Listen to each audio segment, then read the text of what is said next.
So for today's video guys, kahit na linggo ngayon, maglalaba pa rin tayo.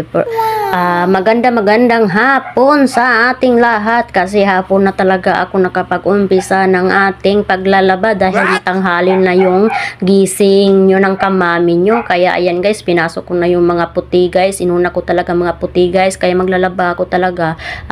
Inuna ko talaga yung mga puti. Ayan, tapos nang paikot sa washing, ayan, tinanggal ko na at saka inano ko na naman yung pandalawang salang. So ayan guys, tatlong bisis yan binabanlawan, pero isang bisis lang yung video ko. Siyempre ayun na naman, siyempre last ilalagay natin dyan ay magdadaw tayo. Pero yan guys, siyempre nagbabanlaw pa tayo, ay may nakita akong ink ng ballpen. Ang ginamit ko dyan safeguard, kasi mas maganda kasing panggamit, pangtanggal ng ink or anong mansa pa yung safeguard guys. Pero hindi naman yan isa-isa na ginagamit ko. Siyempre mahal yung safeguard ngayon. Ang nilalagyan ko lang talaga dyan, pag ginamit ko lang talaga dyan, yung mancha na hindi natatanggal sa sunrock. So ayan, inusot ko na talaga guys. Ganun talaga ako maglalaba. Nire-review ko talaga yung paglalaba ko guys. Tinitingnan ko inisa-isa kung may mga mancha na hindi nakukuha. So ayan,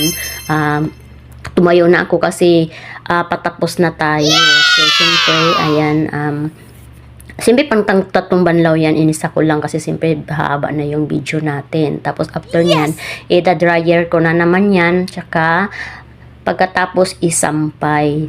So pag nagsasampay talaga ako guys, dito lang talaga sa hallway namin sa second floor. So ayan, dyan lang talaga ako nagsasampay kasi hindi kami pwede makapagsampay sa labas kasi lalo na paramihan. So ayan, ang galing ng sampayan namin, di ba? Charot. So, siyempre, nagugutom naman ko, guys. Kinuha ko yung leftover namin sa ref. Tapos, iinitin natin, ilagay sa microwave. Kasi gutom-gutom na talaga ako. Siyempre, hapon na. Yan yung tanghali ko, guys. 2 o'clock PM. So, ayan, binilisan ko ng pagkain. So, kain tayo.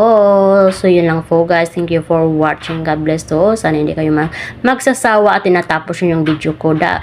Bago kayo kung ano man yung kino-content ko. So, yun lang po, guys. Thank you for watching. God bless.